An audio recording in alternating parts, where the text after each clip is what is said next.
Бүгүн эртең менен Жибек жолу көчөсү менен Эркиндик бульварынын кесилишиндеги тигүү сектен өрт чыкты. Өрт тууралуу маалымат өрт өчүрүү кызматына саат 7:58 келип түшкөн.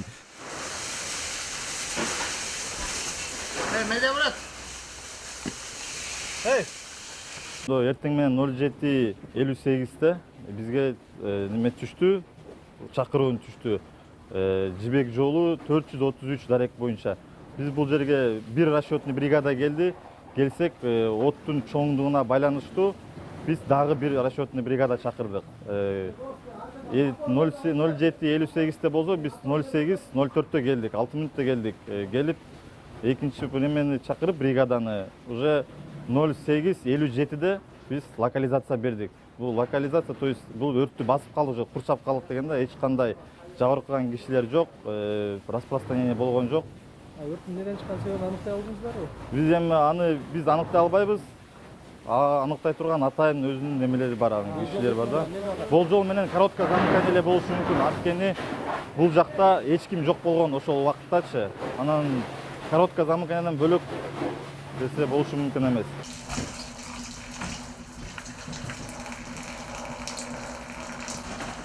Тартып койласыңбы?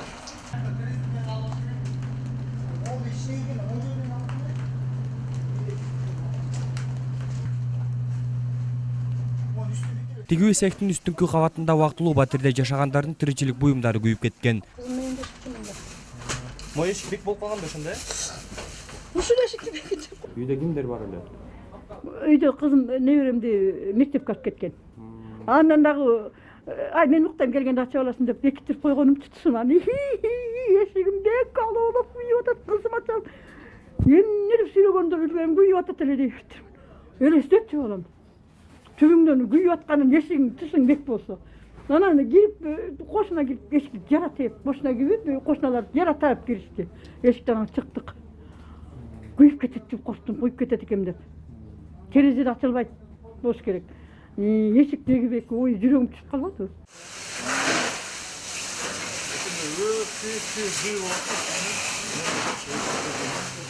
Цехтин ээсинин айтымында эртең менен цехте эч ким жок болгон.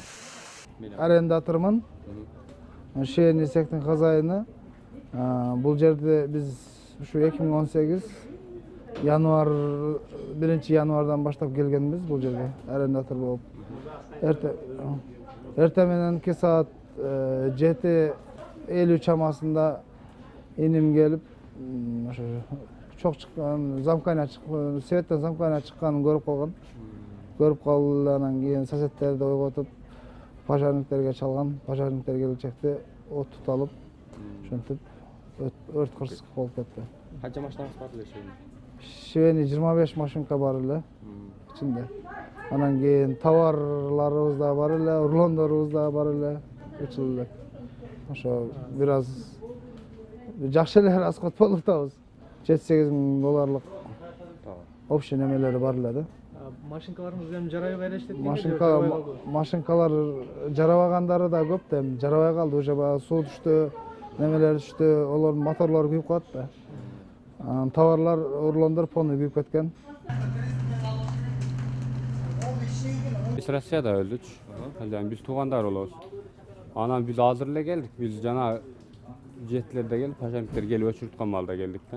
Men hiç nesini görmedik de, şu örtü güyü attır dedi, geldi güyü attır. Neden çıkkağını toşnasını biz de görgön yok.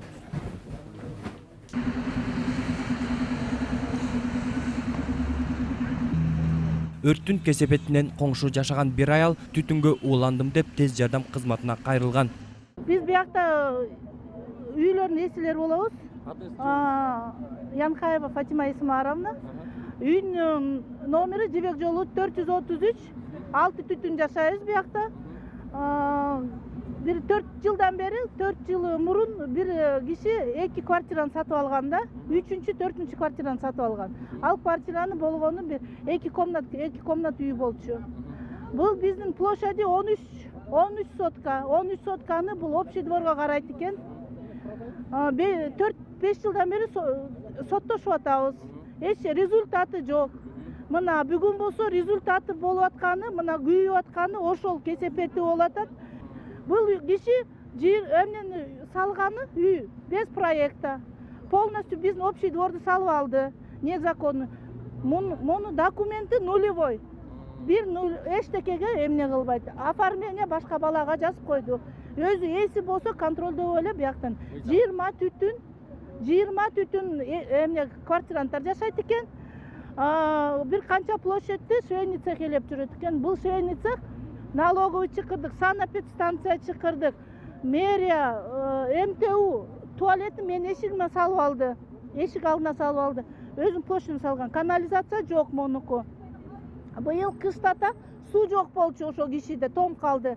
Алардын квартиранты мен эшигимди такылдатып атып эле кыштата эс алган жокмун. Постоянно мен сууга келип атты аларды, жалко аларды дагы.